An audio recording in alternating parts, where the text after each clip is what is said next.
한국직업방송 투데이 잡스 3.0 구독과 좋아요 부탁드립니다.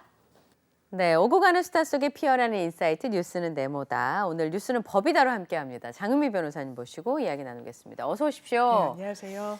그러니까 사실 법적인 이슈도 굉장히 트렌드라고 하긴 그렇지만 어쨌든 여론의 흐름을 많이 영향을 있죠. 받는 것 같아요. 네. 교권 침해와 관련돼서 계속 얘기가 많이 있었는데 최근에 보니까 지난 주말에 선생님들께서 국회 앞으로 집결을 해서 교권 4법 개정이 좀 미흡하고 무분별한 아동학대 신고로 여전히 어려움에 처해 있다면서 아동복지법 개정을 촉구했습니다. 근데 최근에 이런 일이 있었어요. 학교폭력의 징계가 부당하다 그러면서 담임교사를 상대로 해서 손해배상을 청구했던 가해 학생 측이 패소했다면서요? 맞습니다. 이거 뭐 어떻게 된 일입니까? 사실 선생님들은 아동복지법 개정을 왜 주장하시냐면요. 네. 지금 뭐 교권 4법이다라고 해서 법 개정이 있었던 건 사실입니다. 네.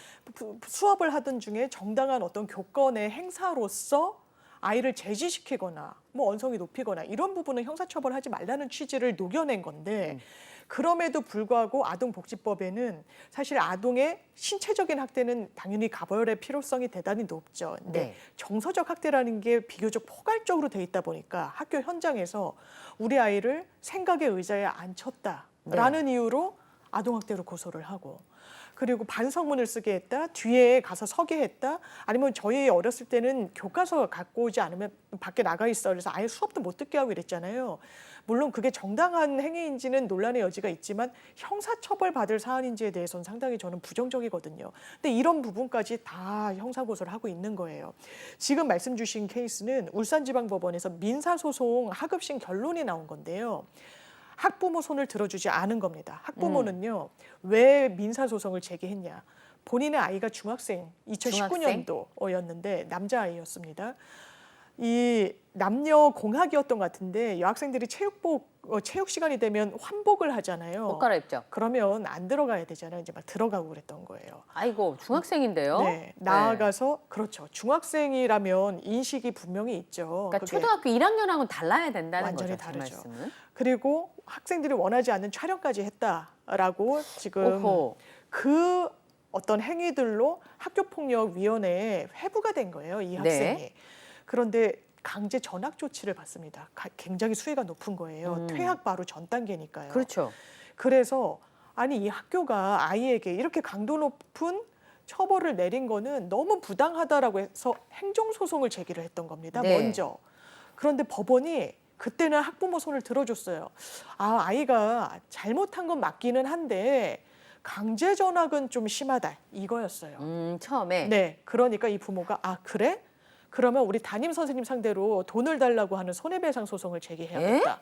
왜냐하면 행정소송에서 우리가 이기지 않았냐. 네. 학교폭력 강제 전학 처분 같은 것을 내린 거 자체가 잘못됐다라고 결론이 났는데 그럼 거기에 따른 상응하는 어떤 배상을 담임 선생님 당신이 하시오라고 했는데 법원이 그 손은 들어줄 수가 없었던 겁니다. 네. 왜냐면요. 행정소송에서 이겼다라고 해서 학교폭력 행위가 없었다고 판단받았던 게 아니에요. 그렇죠. 그렇죠. 네. 이 학부모는 아마 소송 과정에서 이런 걸 주장했던 것 같습니다. 학교폭력 행위도 없었다는 취지로요. 그런데 행정소송 선례가 됐던 판결에도 보면 학교폭력 행위는 있었다라고 지금 나와 있습니다라고 재판부가 이야기를 한 거예요. 4천만 원을 달라고 했어요. 적은 금액이 아닙니다. 누구 1년 연봉이 넘잖아요. 웬만한 사람이 정말 1년 연봉 정도인 거고요. 굉장히 큰 돈이라고 할 수 있죠. 그럼요. 학부모는 우리 아이 중학교 전체 삶이 날아갔다.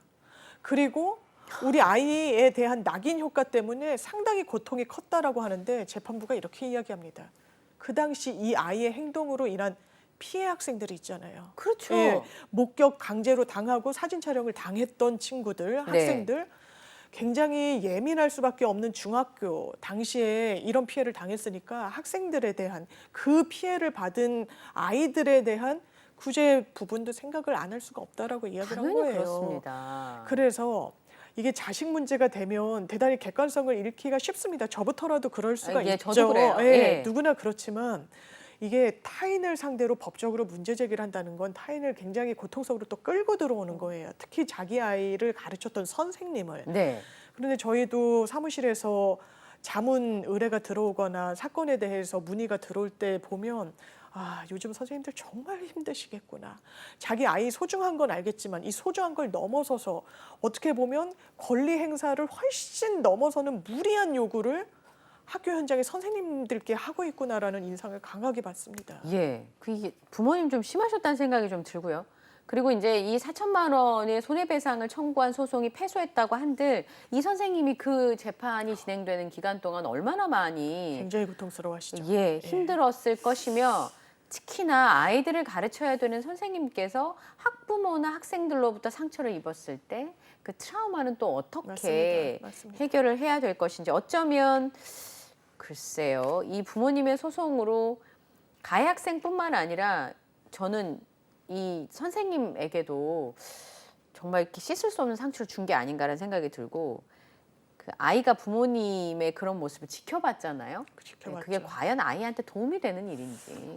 궁극적으로는 도움이 되지 않는다라는 생각이 들고 민사든 형사든 저희가 자문을 받아보면 당사자 입장에서는 큰 차이를 못 느끼는 거예요. 그러니까 민사, 형사 보면 저희는 형사가 더 엄중하다고 생각합니다. 그렇죠. 정말 강도 높은 범죄라고 판단을 받게 되면 강제 수사도 하고 영장도 치고 네. 압수수색도 하는 절차니까 훨씬 엄정하고 결론에 따라서는 속된 말로 빨간 줄 간다라는 절차인 거잖아요. 네, 맞습니다. 그런데 당사자 입장에서는 소장에 딱 돈을 얼마를 달라고 써 있거든요. 네. 그게 4천만 원, 5천만 원, 막 수천만 원대라고 하면 너무 큰 충격을 받는 거예요. 형사는 오히려 고소장을 보내주지 않습니다. 네. 당사자한테. 예. 본인이 정보공개 청구를 통해서 별도로 받아봐야 돼요. 그렇게 친절한 절차가 아니거든요. 왜냐하면 범죄 혐의를 받고 있는 사람이라고 상정이 그렇죠? 되니까. 예. 근데 민사는 당사자들이 내는 서류로 판단을 받다 보니까 나한테 지금 4천만 원이나 달라고 그래? 여기에 이자까지 붙는단 말이야. 굉장히 선생님들이 큰 충격을 받으시더라고요. 그러니까요. 저는 이 과정이 과연 합당했나라는 생각이 좀 들기는 합니다. 어쨌든 이 선생님들이 이렇게 고통을 받고 있을 때 본연의 업무를 제대로 할 수 있도록 지원 시스템들도 좀 이루어져야 되지 않나 싶은 생각이 들어요. 좀 다른 시선의 이야기를 오늘 준비를 했습니다. 지난주에 이제 신당동 스토킹 살인 사건을 일으켰던 전주환의 무기징역형이 최종 확정이 됐습니다. 원심 판결을 확정을 한 건데요. 대법원에서 이게 이제 1심에서는 징역 40년에 네. 전자발찌 15년 부착이 명령이 됐고 스토킹 처벌법 위반 등의 혐의도 이제 이전에 이 피해자와 사건 이제 연루된 사건이었죠. 거기서도 징역 9년을 받았습니다. 그러니까 2심 재판부에서는 두 사건을 병합을 해서 무기징역으로 형이 높아졌고 대법원에서는 그 무기징역이 확정이 된 건데 전주환 본인은 왜 상고할 생각을 했을까요? 일단 이 사건을 보면 원래 스토킹을 계속해서 지속적으로 해왔기 때문에 재판에 이미 넘어가 있는 상태였죠. 네. 거기에 대해서 뭐 선처를 해달라고 할 의도였는지는 본인이 어떤 항변을 했는지는 봐야 되겠지만 계속 지속적으로 그 스토킹 행위가 더 가속화됐던 겁니다. 사망까지 이르게 했잖아요. 대단히 치밀하게 준비를 하지 않았습니까? 네, 그렇습니다. 예, 비닐 머리 모자까지 준비를 해갔다라고 했잖아요. 네. 지하철 역사에서 그것도 여러 사람들이 다니는 곳에서 그러니까요. 범행을 저질렀고요. 그러니까 원래 재판을 받던 스토킹 처벌법 위반죄가 하나가 있었던 겁니다. 네. 그 이후에 피해자를 살해했기 때문에 별도로 재판이 진행이 됐던 거죠. 시간차가 있었으니까. 근데 보통의 사건에서는 한 피의자, 피고인이 여러 혐의를 받는 경우들이 상당히 많습니다. 근데 들통나는 거 먼저 재판을 받는 거예요. 네. 나중에 또 올라오는데 그걸 한 번에 받게 하는 게 피고인의 이익을 위해서 필요하다라고 법원도 봅니다. 각각 받으면 이 각각 재판부가 이 사람이 다른 재판부에서는 무슨 죄를 저질러서 어떤 형을 받는지 몰라요. 맞아요. 예. 그래서 그 부분을 합쳐서 해준 겁니다. 항소심에서. 보통 이제 재판할 때 변호사님 반성하는 기미가 보이느냐 보이지 않느냐 되게 중요한데 중요하죠. 이번 이게 처음이라는 것과 이전에 다른 사건에 연루가 된 거는 좀 다르잖아요. 재판부에서 그렇죠. 보기도. 맞습니다. 그러니까 말씀하신 것처럼 병합을 심리하는 게 맞는 것 같아요. 네. 특히 이 사건의 경우에는. 맞습니다. 네. 그리고 사건이 사실상 피해자가 한 분이었기 때문에 이고요. 예. 이게 재판부에서는 또 완전히 쟁점을 달리하는 사건은 병합을 안 해주는 경우도 있습니다. 그렇군요. 이게 재량이기 때문에. 그런데 합쳐서 항소심에서 아니 피해자를 이렇게 지속적으로 같은 입사 동기라고 하면서 쫓아다니고 원하지 않는 행위를 하다가 살인까지 했어? 라고 보면 도저히 용서할 수가 없다라고 본 거죠. 무기징역형이 선고가 됐습니다. 그런데 무기징역을 선고받은 피고인 입장에서는 한 번 더 판단을 받고 싶은 동의인이 있는 거죠. 왜냐하면 평생을 감옥에서 지내야 하기 때문에 마지막 3심의 판단을 받을 수 있는 그 절차를 포기하지 않는 경우도 상당히 많습니다. 오히려 과거에 기사들을 검색해 보면요, 무기징역을 받았을 때 검찰이 상고를 하는 경우도 상당히 많습니다. 아, 우리는 사형을 구형했는데 왜 무기징역을 그럴 선고했느냐라고 수도 해서, 있죠. 예. 그러니까 서로의 어떤 그런 부분이 있고, 기본적으로 대법원 단계에서 뒤집어지는 경우가 좀 드물다라고 하잖아요. 기본적인 법률심 단계이기 때문입니다. 법률심이라는 건 증거 조사를 다시 하거나 새로운 증거를 냈을 때 법원이 살펴주거나 하는 게 아닙니다. 그리고 형사 사건에서는요, 웬만한 형사 사건은 양형, 그러니까 제가 너무 무겁게 처벌받았어요. 제 죄는 한 요 정도 10 정도인데 처벌은 100입니다. 대법관님들 이거 다시 봐주세요라는 게 안 됩니다. 왜냐하면 사형 무기징역 10년 이상의 중형을 받았을 때만 양형을 다툴 수 있어요. 대법원 단계는 좀 제약이 있습니다. 네. 그러니까 무기징역이니까 양형도 한번 다퉈볼 수 있는 거죠. 아. 제 범죄는 이를테면 피해자가 한 명이었습니다. 제가 비난 가능성이 높다고는 하지만 이러저러한 사정이 있습니다. 뭐 지금은 뉘우치고 있습니다. 그러니 한번 봐주십시오라고, 뭐 동종전과가 없습니다, 이런 이야기를 할 수도 있고요. 그래서 대법원을 갔지만 대법원에서 그 손을 들어주지 않았습니다. 근데 말씀하신 것처럼 그러니까 살인의 피해자가 한 명인데 물론 굉장히 죄질이 나쁜 건 사실입니다만 무기징역형을 받는 경우가 흔하진 않죠. 그렇죠. 이제 무기징역형을 언도받은 경우들을 보면 그 진주에서 방화를 하고 주민들을 살해한 네. 그런 케이스들이 무기징역이 확정이 됐고 상당히 많은 피해자를 양산했던 건입니다. 지금도 이른바 묻지마, 그러니까 이상동기 범행 같은 경우에 무기징역이 나올 가능성이 상당히 높아 보이는데 피해자가 여러 명인 경우죠. 그런데 죄질에 따라서는 피해자가 한 명이 있더라도 무기징역이 선고되는 경우들이 드물지는 않습니다. 저희가 최근은 아니지만 뭐 언론의 주목도가 높았던 사건 중에 이른바 어금니 아빠 사건. 네. 자기 딸이 데려온 친구에게 수면제를 먹이고 성범죄를 저지른 뒤에 살해까지 했습니다. 네. 그리고 뭐 본인의 사정, 아이들이 아프다 여러 이유를 대면서 뭐 돈을 모으기도 했었고요. 네. 일단 학생이라는 점, 미성년자라는 점, 본인 딸의 친구 우연하게 집에 놀러 온 아이를 정말 성적 유린의 대상으로 삼고 사망까지 이르게 했다는 점, 대단히 비난 가능성이 높다는 네. 겁니다. 피해자 숫자도 당연히 양형에는, 왜냐하면 한 명을 사망에 이르게 한 경우와 2명에 이르게 한 경우는 당연히 다릅니다. 실체적으로 범죄가 경합한다라는 표현을 쓰는데 2분의 1씩 가중이 돼요, 형이. 예. 그런데 한 명이라고 하더라도 어떤 그 범죄가 놓인 그 맥락, 피해자의 상황, 네. 저항할 수 없는 아이였잖아요. 네. 미성년자고. 그런 부분을 봤을 때는 엄중한 처벌이 불가피하다라는 이유로 또 무기징역을 선고하고 있습니다. 예. 사건이 얼마 안 된 것 같은데 사실은 유족분들한테는 그 1년이 굉장히 지옥과 같았을 텐데 대법원의 판결이 나오고 유족들의 입장이 밝혀졌는데요. 가석방이 절대 없어야 된다라고 했습니다. 법무부에서 그러니까 이게 가석방이 없는 무기징역을 입법 예고한 바도 있는데 이거 어떻게 돼가고 있습니까? 최근에 강력 사건들이 너무 많이 나오니까요, 변호사님. 네, 가석방 맞습니다. 없는 무기징역이 있어야 되지 않나라는 생각이 저도 문득 들긴 했거든요.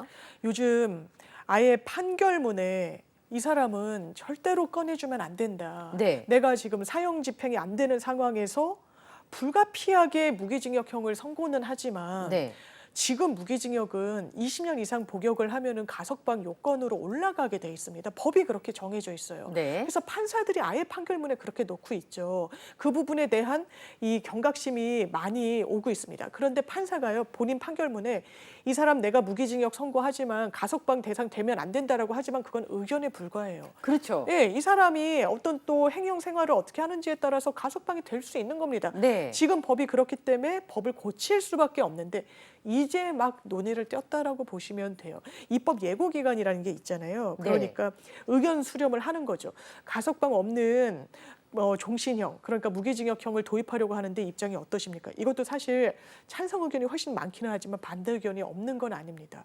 다른 국가 같은 경우에도 가석방 없는 무기징역형 도입됐더니 예전 같으면 뭐 이를테면 한 20년, 30년 뭐 이런 선고를 할 수 있는 것도 가석방 없는 종신형 이래서 훨씬 그 처벌 범위가 뭐 넓어진다. 예. 뭐 이런 의견들도 있어요. 네. 그래서 지금 입법 예고를 한 기간이 이제 막 이제 지났고 앞으로 법제처 심사 남아 있고요.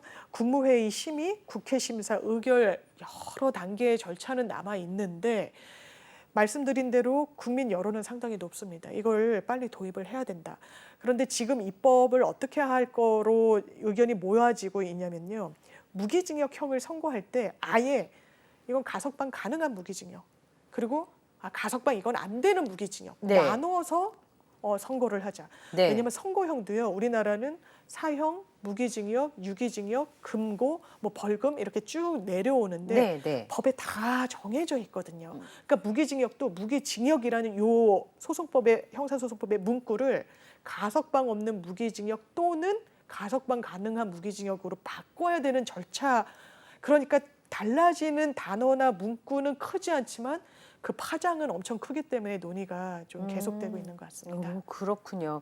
근데 여론을 보면 지금 제가 이제 문득 했다고 말씀드렸던 게 제가 법적인 지식이 있거나 구체적인 부작용에 대한 그 부작용들에 대한 고찰을 했던 게 아니라 심층적으로 이 정도로 심각한 죄를 졌으면 무기징역이 선고됐을 정도의 그런 상황이라면 가석방 없는 종신형도 있어야 되지 않냐라는 생각이 좀 들었거든요.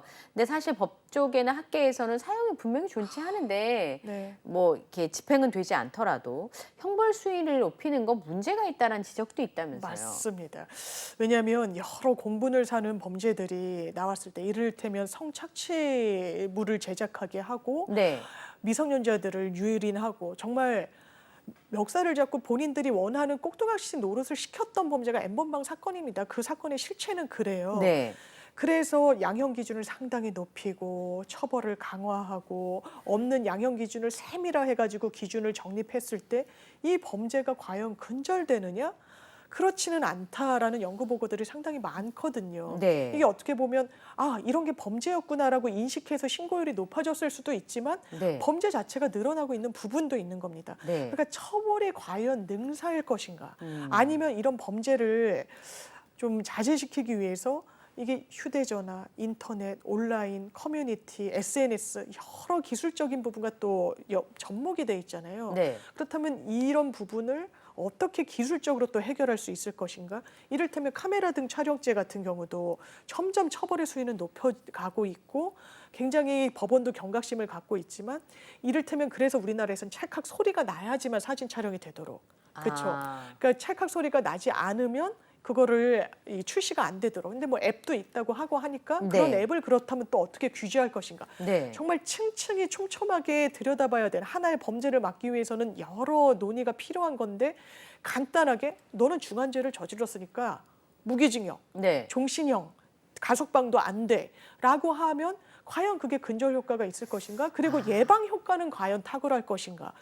그래서 사형제도가 있는 국가에서도 엄청나게 범죄율이 떨어지거나 뭐 중국이나 미국, 일본 그래 보이지는 않거든요. 네. 그래서 이런 부분에 대해서는 간단한 결론은 또 진실을 담아내고 있지 못할 수도 있다. 이런 이야기가 나오는 것 같습니다. 맞는 말씀이네요. 간단한 이야기는 진실을 담아낼 수 없을 수도 있다. 근데 수용자는 가석방을 네. 신청할 권리가 없다고 하니까 그럼 전주환의 경우에는 본인이 뭐 가석방 된다거나 할 가능성이 좀 희박한 건 아닌가요? 이게 가석방 위원회가 열리면 본인이 저 가석방 좀 해주시죠 이럴 수 있는 권한은 없는 겁니다. 네. 왜냐하면 죄를 저질러서 수감되고 구치소나 교도소에 그렇죠. 수감돼 있는데 저 좀 나가게 해주세요 이럴 수는 없는 거죠. 네. 물론 형 집행정지라는 건 있습니다.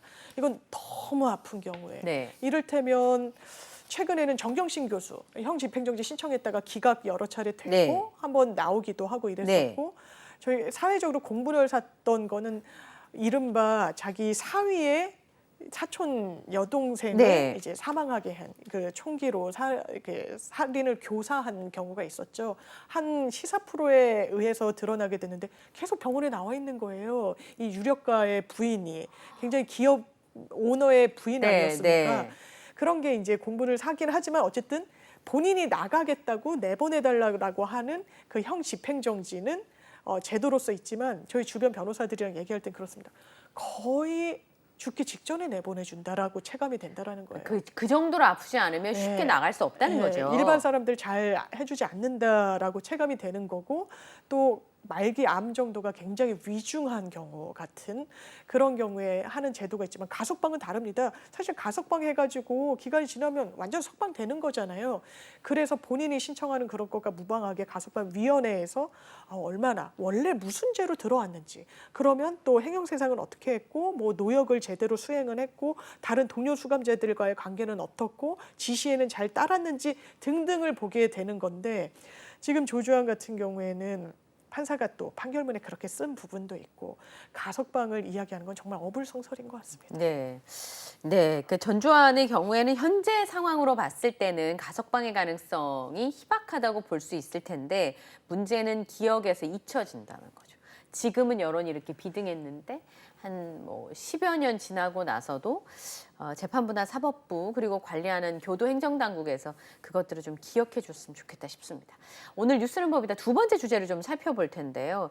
이건 제가 한 번도 생각해 보지 않았던 네, 문제일 수도 네. 있습니다. 지금 저희가 계속 범인들이나 범죄자를 처벌하는 것에 대해서 강력하게 처벌하는 것이 맞는지에 대한 이야기를 나눴잖아요. 근데 본인이 출산한 2명의 영아를 살해하고 시신을 정말 어떻게 가능할까 싶을 정도로 수년간 냉장고에 넣어두었던 30대 친모 사건 아마 기억하실 텐데 당시 친모가 변호사를 통해서 대중들에게 전달한 자필 편지에 보면 남은 아이들의 신상 털기를 멈춰달라고 당부한 바 있습니다. 범죄와 별개로요. 우리 부모님이 범죄자라고 해서 나도 그 똑같은 비난 여론을 마주해야 할 것인가라는 주제에 대해서 이야기를 좀 나눠보겠습니다. 이 수용자 자녀들에 대한 이야기를 오늘 좀 준비했는데 아까 말씀드렸던 그 영아 살해 네. 친모 얘기부터 좀 해볼까요? 이 친모가 원래 키우고 있던 아이 셋이 있었어요. 원래 있었죠. 예. 그런데 출산을 한 그 직후에 본인 주장에 따르면 키울 수 있는 여력이 되지 않았다라는 거죠. 그래서 연년생을 낳자마자 사실 살해합니다. 2018년도 11월 달에 한 군포시 병원에서 아이를 출산을 했는데요. 네. 그때 여자아이 바로 살해했고요. 그 이듬해에도 또 남자아이 출산을 합니다. 2019년도 11월 달에. 그 아이도 죽음에 이르게 했죠. 그리고 굉장히 오랫동안 수면 아래 있어서 드러나지가 않았던 겁니다. 네, 그렇습니다. 영아는 말을 할 수가 없어요. 등록도 제대로 안 돼 있던 겁니다. 태어나자마자 아이들 이름도 안 나온 상태고 주민번호도 안 나오잖아요. 출생신고하기 전에. 네, 그러니까. 근데도 이제 접종을 해야 되는 게 하나가 있거든요. 그러면 이제 번호를 부여하는 거예요, 국가에서. 그렇죠. 네. 그리고 나중에 출생신고를 하면 이제 주민번호도 나오고 이 아이의 이름도 부여가 되는 건데 이 갭을 찾아봤더니 너무 큰 거예요. 이 숫자 차이가. 태어난 거는 분명한데 접종을 맞았으니까요. 아니 이 아이들 어디 갔지 하다가 이 사건도 드러났던 거 아니겠습니까? 네, 맞습니다. 이 부분을 물론 너무나 공분을 살 범죄를 저지른 거죠. 말도 못하는 그것도 자기 피부치를 죽인 거예요. 그런데 본인이 처음에는 아니었다라고 막 이야기를 합니다. 그래서 왜 그랬냐라고 편지를 하나를 남겼는데 네. 이 엄마는 지금 자기는 구속이 되고 처벌을 받고 할 수밖에 없는 상황이지만 아이들이 왜냐하면 알려지는 건 시간 문제잖아요. 이 엄마에 대해서 대단히 세세하게 보도가 나왔었습니다. 그 당시에. 그렇죠. 예. 며칠 전만 해도 뭐 둘째 아이 학교에 가서 학예를 봤다. 뭐 이웃들 어떤 교우 관계를 갖고 있었고 인사를 잘했다 말했다. 뭐 그렇죠. 콜센터에서 한다 안 한다 그러면서 그 현황, 그 집을 다 찍고 영상에 내보내죠. 그러면 그 동네 사람들은 알 수밖에 없습니다. 누군지 금세 알 겁니다. 그리고 그게 우리만 알고 끝내자가 잘 되지 않죠. 너무나 큰 사건이었으니까. 그렇죠. 그러니까 어머 저 집 아이야? 어머 쟤야? 라는 이 손가락질, 충분히. 소문, 예, 그게 이 엄마가 너무 부담이 됐었던 마음은 또 헤아려지는 부분이 있어요. 그래서 이런 편지를 썼습니다. 남은 아이들이 얼마나 놀랐을까. 그리고 얘네들 대단히 어린 초등학생들이었잖아요. 네. 새 아이들도. 그러니까 밥이라도 안 칠 수 있게 라면이라도 끓여 먹을 수 있게 좀 가르쳐주고 내가 나와야 되는데 이제 아빠가 가르쳐주는 데는 좀 한계가 있을 수 있으니까 그래서 제가 정말 죄송하지만 첫 조사 때 거짓말을 했습니다. 시간을 벌려고 했어요. 라고 이야기를 하는 겁니다. 네. 근데 자백 후에 바로 방송에 나오고 예. 집이 찍혀서 영상으로 송출이 되고 기자들은 집 앞에 와서 있고 동네 사람들은 이게 무슨 일이냐고 하고 애들은 학교는 마쳤지만 집으로 오질 못하고 왜냐하면 기자들이 물을 수도 있잖아요. 네, 그렇죠. 예, 이 부분이 정말 보도 윤리라는 게 있긴 하지만 또 국민적인 관심사였던 것도 또 사실이었던 거예요. 네. 그래서 기자들이 이 취재가 과도한지 아닌지는 좀 논란의 여지는 있겠지만 물을 수밖에 없는 상황이었던 것도 있고 그러니까 이 엄마가 제발 그만 연락해 주세요라고 해서 죄는 엄마가 지었습니다. 피해는 아이들도 받는 거죠. 맞습니다. 그래서 이 부분에 대해서 인권적인 측면에서 어떤 방향, 어떤 뭐 취재 윤리 이런 여러 가지 또 고민거리를 던져주는 사건이었던 것 같습니다. 예. 어떻게 자식을 그래? 라고 놀래기도 했고요. 그런데 이 친모에게 나머지 3명의 아이가 있다는 사실을 인지하지 못했습니다. 네. 그래서 그 아이들이 어떤 사회적 낙인을 받게 될 것인지, 앞으로 성장하면서 정상적인 성장 과정을 거칠 수나 있을 것인지에 대한 이야기를 좀 해봐야 될 것 같은데요. 실제로 이런 수용자들의 자녀가 꽤 많죠. 많습니다. 수치가 보여주는데요. 네. 일단 2021년도 법무부가 전국 교정시설 수용자 3만 7,751명을 대상으로 조사를 해봤더니요. 나에게 미성년 자녀가 있다라고 답변한 케이스가 20%가 넘어요. 예, 7,848명이었거든요. 네. 20.8%가 20.8%. 나에게는 아이가 있다라는 겁니다. 그게 네. 엄마가 될 수도 있고 아빠가 될 수도 있지만 네. 보통 이제 남자 수감자들이 더 많으니까요. 네. 가장을 이루고 경제적으로 어려운 상황에 처할 수도 있는 거죠. 이 첫 아이들 번째. 입장에서. 예. 당연히 곱지 않은 시선에서 자유롭지도 않습니다. 그래서 그럼 아이는 누가 맡고 있느냐라고 하면요. 본인 배우자 아니면 배우자도 드라마 같은 데 보면 도망갔다 어쨌다 이런 경우들도 많잖아요. 그러면 친인척 자기 부모님한테 맡길 수밖에 없는 경우들이 상당히 많았고요. 80명의 아이들은 보호자가 아예 없는 것으로 조사되기도 했었습니다. 네. 그래서 그 비율로 따지면 많지는 않지만 80명 정도의 아이들은 미성년 자녀들끼리 공동생활을 하고 있다라고 답변한 케이스도 있었습니다. 예. 예전에 일본 영화 중에 왜 아이들끼리만 살아나는 맞아요. 아무도 얘기들이 모른다. 아무도 예. 모른다 같은 사건들이 있었잖아요. 근데 이제 아이들끼리만 이 상황을 견뎌야 되는 것도 굉장히 어렵습니다.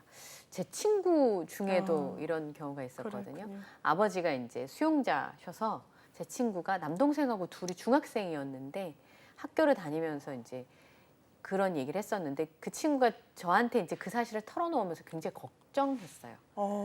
아버지가 수감되어 있는데 본인이 이제 아빠가 수감되어 있는 사람의 아이라는 거잖아요. 그 그게 주변 알려질까 친구들한테 봐. 알려질까 봐 굉장히 조마조마했었거든요. 그런데 현실적으로는 굉장히 지탄을 많이 받을 수밖에 없어요. 아이들은 아무 잘못이 없긴 하거든요. 그렇죠. 제가 이것도 기사에서 보고 자기가 아버지가 수감이 된 거예요. 근데 저희가 수감된 사람들 두둔하기 어렵죠. 죄를 네, 지어서 죄를 집가서 지어서가. 치르고 있습니다. 근데 경제사범도 분명히 있어요. 그러니까 사업을 하시다가 네. 실패한 경우. 어려워지고. 그래서 돈을 끌어다가 무리하게 갚을 수 있는 여력이 안 되는 걸 자기도 알면서 그래서도 어떻게든 좀 해보려고 하는데 그게 사기거든요. 금액이 크면 특경가법으로 가중처벌받는 사기인 겁니다. 피해자가 많을수록 금액이 높아질수록 실형이 선고될 가능성은 높아지고 어쨌든 현실에서 그러면 그 사람들의 특히 미성년 자녀, 성년인 자녀들은 그래도 자기 건사는 네, 할 수 있는데 맞아요. 미성년 자녀가 있는데 이 사람의 과거 경험담이 이렇습니다. 어느 순간 엄마가 종이 한 장을 들이밀더라는 거예요. 자기한테. 아이한테 아이에게 아버지에 대한 탄원서를 쓰라고. 왜냐하면 그렇습니다. 기본적으로 법원은 특히 가사 사건에서도 사건 본인이라고 칭해지는 미성년 아이들을 상당히 신중하게 접근할 수밖에 없습니다. 아이들 마음이 상할까, 혹시 고통을 받을까. 근데 범죄의 가해자, 피의자, 피고인이라고 하더라도 죄 없는 미성년 자녀들에 대해서는 주의를 기울여야 되는데 피고인 입장에서는 내가 양형에 조금이라도 도움이 되면 내가 설마 구속이 되면 이 아이가 정말 길바닥에 나앉을 수도 있다라고 막 어필하고 싶어 하는 거죠. 그럼 이 상황이 뭔지 잘 모르는 아이도 어머 우리 아빠가 감옥 가게 생겼구나. 그때부터 본인의 고통이 시작됐다라는 그렇죠. 거예요. 그리고 아빠가 실제로 감옥을 간 이후에는 이 아이들의 생활 여건을 보면 조부모랑 사는 비율이 아무래도 좀 높기도 합니다. 그렇겠죠, 아무래도. 그리고 엄마가 있더라도 엄마가 생활전선에 뛰어들어야 되고 좀 연로하신 조부모님 밑에서 관리를 받는 경우가 많은데 그러면 본인도 생계전선에 대단히 이른 나이에 뛰어들 수밖에 없는 거예요. 집안 형편이 빤한데 그걸 아는데 수감 기간이 또 길어질수록 그런 부분이 있고 아이들에게 알려지면 아무래도 네. 또 왕따 같은 걸 당할 수도 있고 네. 그런데 그것을 왕따라는 게 시켜야지 해서 하는 것보다는 저 아버지 그렇다고 하는데 약간 거리를 두는 정도의 어떤 마음은 또 이해가 되는 부분이 있잖아요. 이웃들 같은 경우에는. 예, 그리고 이제 그 부모님들이 그런 말씀 하시면 안 되는데 쟤랑 놀지 마. 드라마에 보면 그런 장면 그럴 수 나오잖아요. 있죠. 이제 그렇게 되면서 아이가 상처를 수없이 받을 거예요. 자라는 동안 그 사춘기를 지나갈 수도 있고. 맞습니다. 그렇기 때문에 상처가 좀 깊어진다라는 좀 소회들도 많이 소개가 되고 있습니다. 네. 근데 실제로 우리나라는 연좌제가 있는 국가가 아니잖아요. 그걸 그렇죠. 금지하고 있습니다. 근데 현실은 사실 심리적으로 연좌제가 있는 것 같아요. 성폭행범이나 강력범들이 출소한 후에 거주 지역 때문에 사실 주민들은 당연히 반발하실 수 있죠. 특히나 아이를 키우는 집에서는 강력범죄자가 출소를 했다고 하더라도 우리 동네 와서 사는 거 당연히 반대할 수 있습니다.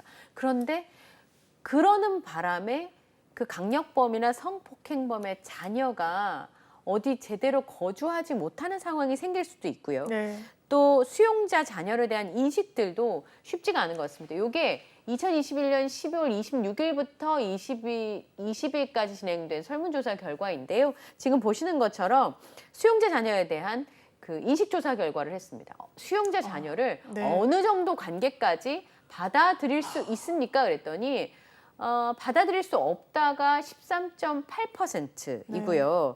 받아들일 수 있다는 그래도 86.2%입니다. 네. 예. 그런데 받아들일 수 있다 해서 그럼 어느 정도 수준까지 수용 가능하시겠습니까? 네. 라고 물었을 때 그걸 합산한 수치인데요. 우리 옆집에 사는 거 오케이. 네. 49.1%. 네. 직장 동료 그럴 수 있어. 18.4%. 아니, 직장 동료는 이제 업무적으로 일적으로 얽히는 거니까 나한테 피해만 안 주면 뭐 과거에 거기까지는? 전과가 있더라도 뭐 실형 선고를 받았던 사람이더라도 괜찮아. 근데 떨어지는 건 절친한 친구로 두기는 어렵다는 응답이 높은 거죠. 그러니까 절친한 친구도 괜찮다 14.7%. 배우자로 가면은 또 더 떨어집니다. 네. 내 배우자가 될 사람이 감옥을 갔다 왔다라고 하면 아무래도 한번 움찔할 수는 있겠죠. 그리고 이제 부모님께 소개하는 것도 보통 일이 아니니까. 그렇죠. 그게 2.4%로 예. 확 떨어지고요. 더 낮은 건 내 배우자가 되는 것보다도 더 용납할 수 없는 건 자녀의 배우자로 드리는 것. 내 아이의 배우자는 1.6%로 확 떨어졌습니다. 이웃 사회 같은 공동체 안에서 거주하고 함께 생활하고 하는 것까지는 되지만 내 가족이 되는 거, 내 며느리로 내지는 사위로 삼는 거의 비율은 좀 떨어진다라고 볼 수 있고요. 그리고 아무래도 나와 다른 사람에 대한 배타적인 인식이 없다라고 하면 어렵죠. 우리도 네. 뭐 외국 가서 살 때 마찬가지일 텐데 이를테면 그런 집단을 소수자라고 칭할 때 네. 소수자 집단별 배제 인식을 비교해 봤더니 이 부분도 수용할 수 없다라는 게 이제 수용할 수 있다라는 게 69.4%, 그다음에 북한 이탈 주민, 수용자 자녀, 외국인 이민자 순으로 나왔습니다. 그러니까 아무래도 내 자녀의 배우자가 되는 것에 대해서는 뭐 1.6%면 그걸 받아들일 수 있는 분은 100명에 한 명이 있을까 말까 이제 그렇다고 볼 수 있을 텐데요. 수용자 자녀들은 잘못이 없는데 우리 아버지, 우리 가족, 뭐 우리 엄마가 범죄자라고 해서 이런 일을 당하는 그들은 이걸 받아들일 수 있을까라는 생각이 듭니다. 그리고 또 이 수용자 자녀들의 어려운 점이 성장 과정에 있는 것 맞습니다. 같아요. 그때 아빠가 있어주고 엄마가 있어줘야 되는데 아빠가 있어주지도 엄마가 있어주지도 보호막을 쳐주지도 못하니까 당장 아이들이 사춘기를 겪으면서 자기가 너무 극심한 양가 감정에 시달리면서도 그걸 어디 누구 하나 얘기를 턱 하고 털어놓을 어른이 없다는 그게 좀 더 심각한 문제인 것 같아요. 제가 했던 국선 사건 중에 20살을 막 넘은 이제 피고인이었는데 너무나 전과가 많았어요. 소년범 때부터. 자기 히스토리를 얘기하는데 아버지는 정말 감방을 들락날락 하는 겁니다. 그럼 예. 그러면 이 아이가 그 좋은 환경에 놓여 있지 않은데 할머니의 케어를 받고 자기가 자동차 정비 기술도 한번 배워보려고 했고 다른 것도 해보려고 했는데 그때마다 아버지가 나와 있으면은 폭행을 휘두르고 직장으로도 찾아와서 이른바 깽판을 치고 이 아이가 여기에 터잡고 살 수가 없는 거예요. 그렇다면 이른바 가출팸이라고 해서 집 밖으로 떠돌고 그러면서 굉장히 출산도 일찍 했습니다. 이게 남자였는데 가정을 일찍 꾸렸는데 이게 아주 온전한 형태의 가정이 또 아닌 거예요. 그러면서 또 범행에 쉽게 노출이 되고 보이스피싱에 나는 정말 몰랐다라고 하지만 그런 말 믿어주지 않거든요. 그렇죠. 돈을 쉽게 벌어야만 하고 자기가 건사해야 되는 아이도 있고 그러면서 이게 악순환이 계속된다는 생각이 들었는데 그런 부분에 대해서 좀 사회적인 지원책도 분명히 필요해 보입니다. 그렇죠. 전문적인 분들의 케어가 있어야 그게 이제 그 대에서 끝날 수 있게 그게 어떤 이렇게 다음 때까지 넘어갈 수 있으니까 지금 말씀한 것처럼 성장 과정이 굉장히 어렵기 때문에 범죄에 연루될 가능성이 높아지는데 그 고리를 좀 끊어줄 수 있었으면 좋겠습니다. 자, 오늘 뉴스는 법이다. 장유 변호사님과 함께 이야기 나눴습니다. 오늘 말씀 고맙습니다. 감사합니다.